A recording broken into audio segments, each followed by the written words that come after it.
Estamos de regreso, Gonzalo Oliveros, un servidor Emilio Valles Vidrio, y nos acompaña el día de hoy, Gonzalo, amigos, el doctor Carlos Sánchez Muñoz. Él es psicoterapeuta cognitivo-conductual, @psicología CSM, es el Twitter donde le pueden escribir, y vamos a hablar de, justo el pasado 12 de agosto fue el Día Internacional de la Juventud, y uno de los datos interesantes que salió en esta nueva encuesta, en esta encuesta nacional de salud y nutrición, es el tema del deterioro en la salud en los jóvenes. Y una de las cosas fundamentales que decía es: aumentan los suicidios y aumenta la depresión. Y es a lo que nos estamos enfrentando todo esto con los jóvenes. Y que hay que decirlo, yo me imagino, doctor, que la pandemia, el COVID, lo hizo mucho más evidente y lo exponenció. Totalmente de acuerdo, Gonzalo. Emilio, qué gusto compartir con ustedes, con el público. ¿De qué tal, Fernanda? Y qué bueno que mencionan este tema, depresión, porque depresión es una de las enfermedades mentales que se puede prevenir, se puede tratar, y que lamentablemente es la principal causa de muerte, es decir, el suicidio. Entonces, cuando hablamos de depresión, es muy importante que podamos identificar cuáles son esos síntomas, signos, señales que nos va a dar. A veces malentendemos o podemos confundir alguno de estos síntomas, pero podemos entender que cualquier persona podemos pasar por un episodio triste, negativo, un mal momento. Pero ¿qué pasa cuando una persona tiene un sentimiento que pareciera que está ahí de forma constante y no se va, pero que puede durar no solamente días, sino semanas e inclusive meses, más de 6 meses? Entonces vamos a ver que cuando hablamos de una depresión clínica, hay lamentablemente la pérdida de interés por cosas que antes causaban felicidad. Por ejemplo, una persona que disfrutaba un deporte, un hobby, un pasatiempo, lo deja de practicar y luego va cambiando su estilo de vida. Es como que se va apagando, va viendo cambios en su estilo de vida, por ejemplo, en sus hábitos del sueño. De repente empieza a dormir mucho sin motivo aparente, o puede dormir muy poco. Es decir, podemos ver alteraciones en sus ciclos de sueño. También podemos ver cambios en su estilo de alimentación, es decir, personas que de repente empiezan a tener una dieta restrictiva, ya no quieren comer, es decir, comen poco o comen mucho, o personas que en esos cambios en su estilo de vida van ausentándose de sí mismos, es decir, van a perder interés en su propia persona, es decir, en su cuidado personal, no solamente en su descanso, en su vida diaria, y pueden ir abandonando cosas. Entonces vamos a ver claves que son muy importantes en nuestros jóvenes, que cuando nosotros veamos a un joven que de repente está triste, ok, poderlo acompañar, no negarlo, porque lamentablemente a veces la reacción ante la tristeza es, no estés triste. No hay que anular esas emociones, sino poder indagar, oye, ¿qué te hace sentir triste? ¿Cómo estás manejando esa tristeza? Poder identificar que las emociones no son buenas ni son malas, que tienen su función en la vida y que detrás de cada emoción vamos a encontrar mucha sabiduría. Pero fíjese, doctor, hay una parte muy interesante de lo que está diciendo y que es uno de los grandes problemas, que este tipo de depresión, claro, que da en adolescentes. Entonces da en un periodo de la vida en donde los padres no saben cómo acercarse a sus hijos y que no entienden tampoco estos procesos porque pueden creer que es parte del proceso de maduración. Entonces que, pues está triste o está cambiando, ya no hace deporte, o ya no, pues porque está cambiando de amigos, porque está cambiando, en pocas palabras. Y también el acercarse a los hijos cuando dicen que están tristes tampoco es una tarea fácil, porque los mismos adolescentes pueden decir, déjame, no quiero hablar contigo, poner una barrera de comunicación entre el padre y el hijo.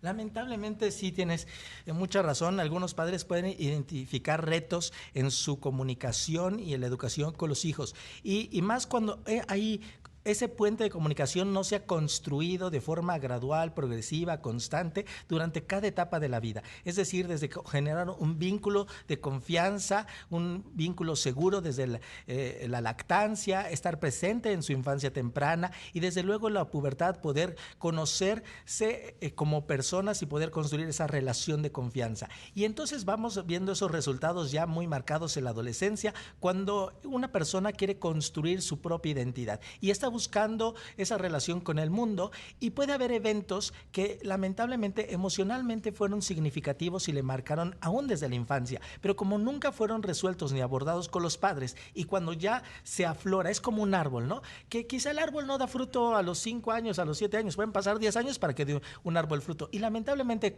en este árbol, en esta metáfora, los síntomas, los signos son ese fruto. Vamos a ver que un árbol puede dar manzanas verdes, podridas, aguzanadas, y decimos, ay, es que a mí no me gusta que mi hijo esté triste, que siempre está cansado, está de mal humor, ¿no? Y entonces pensamos que el problema es que está cansado, de mal humor, pero no podemos entender que la causa, el origen, la raíz es algo más profundo. Situaciones que a veces tienen que ver lamentablemente con abuso verbal, emocional, físico, económico, hacia su persona desde la infancia temprana, situaciones que fueron viviendo y que nunca las han hablado, como el bullying en un salón de clases, o situaciones lamentablemente como síndrome de estrés postraumático. Algunas personas han vivido situaciones muy lamentables que nunca jamás debieron haber vivido y jamás las abordaron, y ya para la adolescencia las empiezan a actuar. Recordemos que todo lo que los seres humanos no resolvemos lo vamos a psicosomatizar. Si yo como persona no sano esas heridas de la infancia temprana, herida de abandono, de rechazo, de humillación, de traición, de injusticia,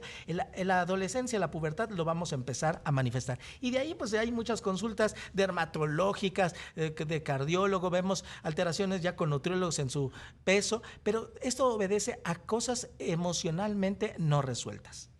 Hay algo que dice que me parece importante resaltar, doctor. A ver, porque una cosa es que ver al chico o al adolescente que está triste, y otra cosa es que esté tenga depresión, cosa que desafortunadamente a veces no reconocemos o no conocemos. No sabemos cuáles son estos síntomas de tristeza, decir, bueno, tiene el derecho y tiene momentos de tristeza, pero otra cosa es que caiga en una depresión.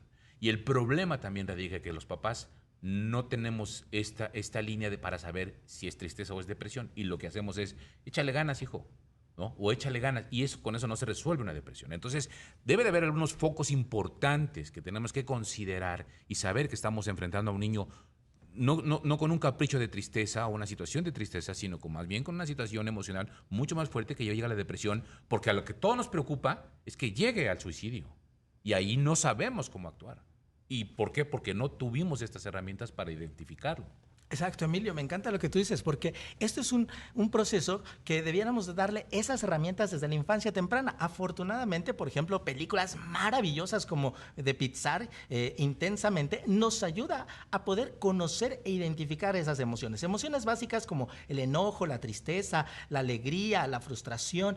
Entonces, primero es la alfabetización. Así como aprendemos los colores, aprendemos a contar y aprendemos un montón de cosas, debiéramos aprender a conocer nuestras emociones y identificar que una emoción puede ser pasajera. Es decir, en algún momento puede haber algo que me puede enojar, pero yo voy a empezar a gestionar y autorregular mis emociones. Es decir, enojarme con la persona adecuada, en el lugar adecuado, por la conducta correcta, ¿verdad? Ya lo decía el Sócrates, súper sabio, desde los griegos, pero es muy importante esa alfabetización. Pero entonces, así como una gripa mal curada se puede convertir en una neumonía, o digamos que una acidez estomacal se puede convertir en gastritis, y la gastritis en una úlcera gástrica, y en el tiempo, si no se atiende una úlcera gástrica, puede convertirse en un cáncer de estómago, pues así las emociones también se enferman. Cuando una persona tiene una tristeza continua y esa tristeza no se resuelve y puede ser alimentada por otros factores, por otros síntomas, es decir,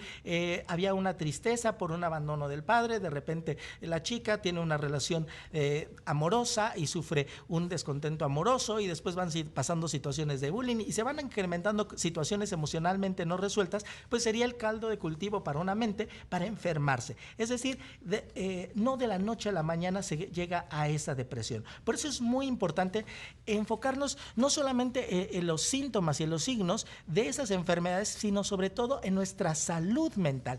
¿Qué herramientas les estamos dando a los adolescentes, a los jóvenes, para nutrir nuestra salud mental? Afortunadamente, hoy cuidamos cuidamos nuestra salud física, vamos con un nutriólogo, cuidamos de no solamente la dieta, el ejercicio, pero bien lo decían los griegos, mente sana en cuerpo sano y cuerpo sano en mente sana. Tenemos que tener herramientas para cuidar nuestra higiene y nuestra salud mental. Y entonces pondría en la mesa, bueno, ¿qué situaciones pueden estar enfermando nuestra mente?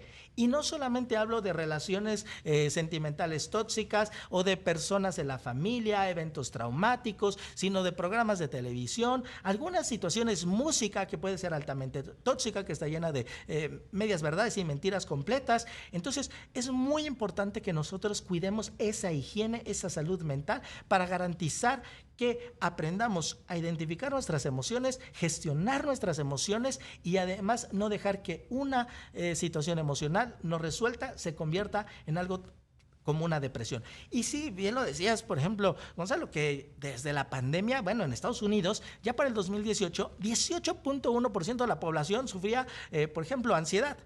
Y bien todos los especialistas que estamos trabajando en alguna universidad, participamos en modelos de investigación, por ejemplo, la Universidad Europea de Madrid, universidades en Estados Unidos como Warren Wilson, etcétera. Ya decíamos, bueno, la primera pandemia es una crisis de salud física, ¿verdad? Luego viene una crisis de salud económica, pero la tercera pandemia que vamos a vivir, las secuelas, es la salud emocional. ¿Qué secuelas hasta el día de hoy están viviendo estas personas que sufrieron aislamiento social? En una etapa que es crucial, las relaciones sociales en la infancia, en la adolescencia. Me quedé pensando, tenemos que revisar también la parte de la ansiedad. Hemos hablado en este espacio de depresión, pero la ansiedad se ha convertido en una enfermedad mental muy preocupante, porque si bien le da a los adolescentes, la repercusión que tiene para toda la familia es brutal, doctor. Sí, y cualquiera podemos tener algún evento que nos genere ansiedad. Tenemos tener una preocupación por un examen o por alguna actividad que nos demande un esfuerzo no regular. Pero ¿qué pasa, por ejemplo, ya cuando una persona, hablando del trastorno de ansiedad generalizada, ¿verdad?, que vamos a ver cierta psicosomatización, puede tener un aumento de su frecuencia cardíaca, puede tener sudoración en las manos, dolores de cabeza, inclusive muchas personas llegan al cardiólogo por este tema. Me está dando ansiedad que me tengo que ir a pausa, doctor. Bueno, seguimos platicando, Gonzalo, amigos, con el doctor Carlos Sánchez Muñoz, psicoterapeuta cognitivo-conductual. Estamos hablando de la salud mental en los jóvenes y uno de los puntos que ponemos aquí sobre la mesa, doctor, ahorita en el corte, es el tema de los ataques de ansiedad en los jóvenes y el tema de la depresión, pero sobre todo que se ha incrementado mucho pues por las redes sociales, que me parece que de repente se vuelve una competencia de materialista, de posesión, de éxito, de fracasos, y que termina siendo una situación muy grave para los jóvenes que viven inmersos en esas redes sociales. Totalmente de acuerdo con ustedes, porque justamente, ¿qué pasa? ¿Qué es la ansiedad por definición? Es un exceso de preocupación por el futuro. Si bien la ansiedad puede tener tres causas biológicas, psicológicas, emocionales y desde luego por un contexto social, pues ¿qué pasa con las redes sociales? Las redes sociales van creando una fantasía, nos dan una realidad desvirtuada de lo que realmente sucede. Entonces, muchos de los adolescentes, de los jóvenes, se empiezan a generar estos estereotipos de imagen, de roles sociales, esta parte de qué voy a hacer de mi vida y lamentablemente en algunos casos esas comparaciones. Entonces ese exceso de preocupación por el futuro o el no poder cumplir con ciertos estándares sociales, culturales, les va a generar muchísima frustración, impotencia, y al no poderlo resolver, entonces lo van a empezar a actuar. Los psicosomatizan por medio de inclusive dermatitis alérgicas, palpitaciones, dolores de cabeza,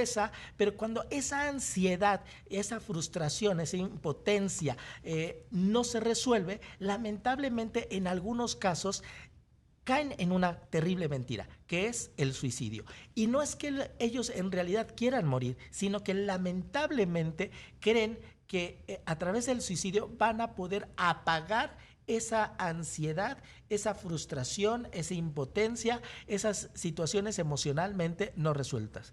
Entonces hay muchas cosas que pueden detonar la ansiedad en la adolescencia, en la juventud. Escuchando, bueno, adolescencia, juventud, ya no hablemos en la parte de madurez, ¿no? Que también es otra historia, pero hoy estamos hablando de jóvenes. ¿Cómo confrontarlo? O sea, ¿cómo hacer que efectivamente el joven sepa que esa preocupación en exceso por el futuro no lo va a llevar a que las cosas se solucionen en el futuro? Ajá. Creo que lo importante es entender que primero reconciliarme con mis emociones, que las emociones no son buenas ni son malas, que es válido totalmente preocuparme por el futuro, es totalmente válido querer tener una vida mejor, es totalmente tener ciertos modelos aspiracionalistas, es totalmente válido. Entonces, más bien es poder acompañar para poder autorregular, y eso es parte de la psicoterapia cognitivo-conductual, poder poner esas herramientas donde yo me pueda situar quién soy yo, aprenderme a amar, a respetar, no solamente ver hacia afuera, sino empezar ese autoconocimiento, reconocer mis dones, mis talentos, mis habilidades, saber quién soy, con la importancia que tengo y poder generar un plan de vida. Ver que la vida no todo me lo tengo que comer en un bocado y no toda la gente llega a ser exitosa de la noche a la mañana. Entonces, cuando yo le doy estas herramientas, ¿verdad? No solamente se trata de confrontar, sino más bien de acompañar con herramientas para la solución. Y luego vamos a tratar en esas herramientas, por ejemplo, cómo alivio la ansiedad, cómo puedo generarla,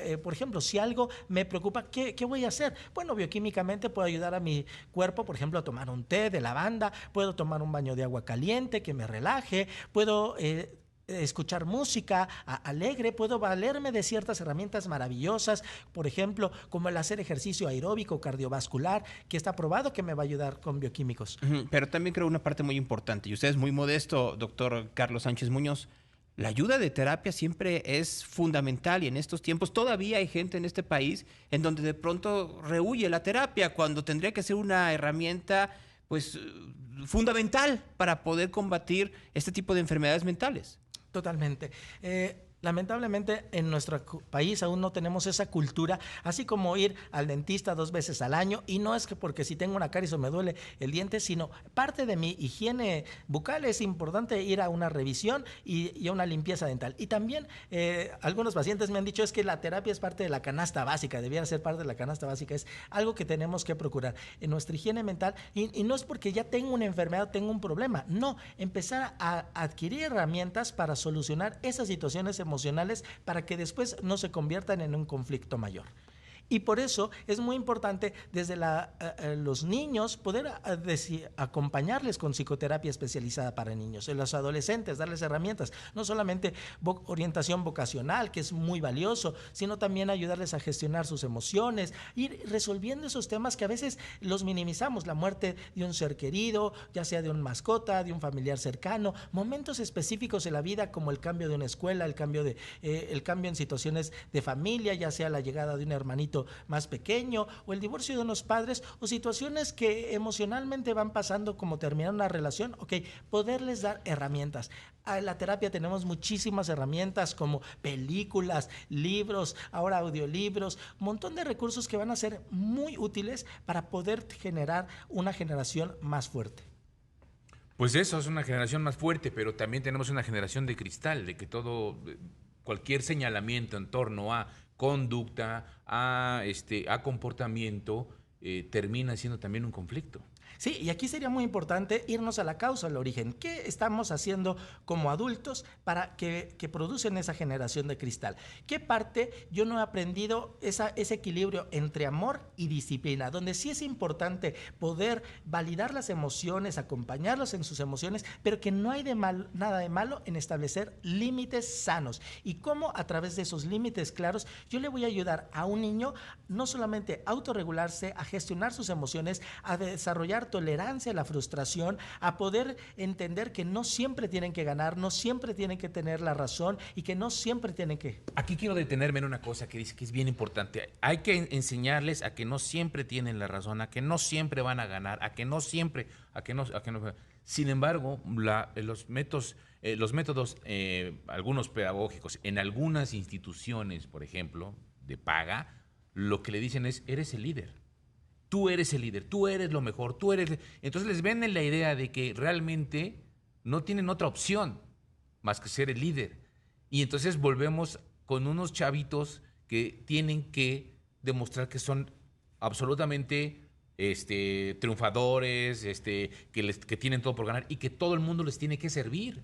Bueno, mi estimado Emilio, ya no nos vayamos tan lejos de que menos del 10% de la población tiene acceso a una educación de paga. ¿Qué pasa con el 90% o más de la población que no tiene, que va a una escuela pública, pero ahora no importa si estudias o no estudias, pues vas a aprobar? Entonces, cuando yo te regalo la calificación y dejo de ponerte de motivarte, de encontrar una razón por la cual esforzarte, encontrar que en esta vida no todo te lo van a regalar, sino que es parte de tu esfuerzo, cuando aprendes que hay un límite, que puedes medir tu nivel de esfuerzo a través de una calificación, cuando yo le quito esa autoridad a los padres, a los maestros para poder regular lo que está pasando en un salón, entonces ¿qué generación estamos preocupante? Ya no hablemos de los libros de texto y de otras montón de cosas que están pasando en nuestro país. O sea, es muy importante que cambiemos el enfoque, este equilibrio entre amor y disciplina.